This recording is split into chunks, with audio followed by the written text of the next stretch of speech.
So we're talking about betrayal trauma here on my YouTube channel in a series of videos answering the top questions I heard after writing several articles about betrayal trauma on my blog. But first, let me introduce myself. Hi, I'm Jen Grice, author of the book You Can Survive Divorce.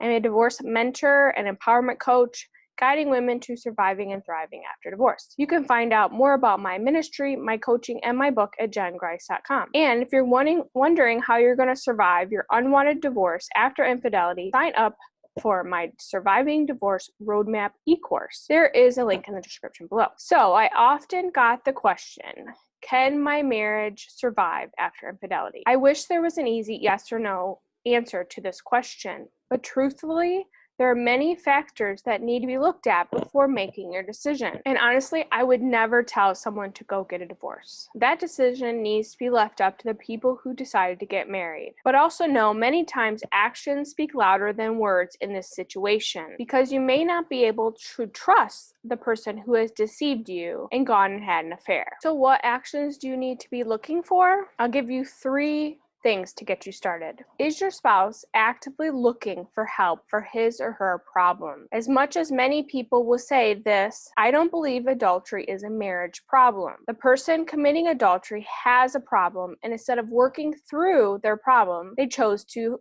have an affair. In most cases, there's something in their personality that allows them to do this without feeling bad about what they've done. They're only upset that they got caught. And they may be trying to do what everyone tells them because they see the way people are reacting to their choice to have an affair, but often they're just checking off boxes to get out of trouble, so to speak. Are they the ones who called and scheduled an appointment with a counselor or some other helper to find what they need to do to save their marriage? Or was it you doing all the work when it's not your responsibility to repair the damage that has been done to the marriage? Which leads me into, what is their attitude like? Is the adulterer heartbroken for what he or she has done and the damage that he or she has done to their marriage or their spouse? Are they heartbroken because they miss their affair partner and how that affair made them feel? Is there a sense of blame at the innocent party, at the marriage itself, or other factors like work, sexual addiction, and even Satan? You know, the devil made me do it excuse. A person who blames instead of taking responsibility,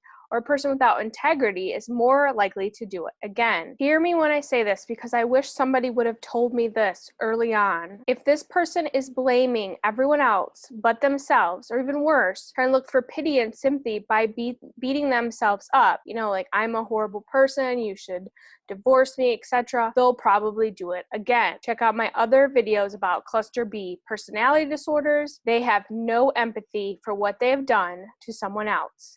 It's all about them. And number 3, you need to be looking for complete transparency. If your spouse is not willing to be an open book all the time, then she or he is at risk for repeating their behaviors. They're doing just enough to get by so that you trust him or her again, while they're screaming, "You need to trust me," so they can deceive you again. Again, not everyone, but many who have that attitude aren't willing to do the real hard work to not commit adultery ever again, no matter who they're married to. Lastly, I'll add, you as the innocent party get to decide if you're willing to stay with your adulterous spouse or divorce. You, and only you. The adulterer could do everything right, have all the right actions and attitude. You could decide that I just can't trust this person ever again, or I'm not willing to accept what has happened and how it has ruined the marriage. You could decide to stay and never trust again. That's your decision too. If your spouse is trying to control the situation at all, he or she is in the wrong. You are in control of this. You get to make the decisions. He or she lost that right when they became untrustworthy and committed adultery. You could also decide you just don't want to please your spouse for the rest of your life. Trust me, that is not easy. I did it for many years and I hated it.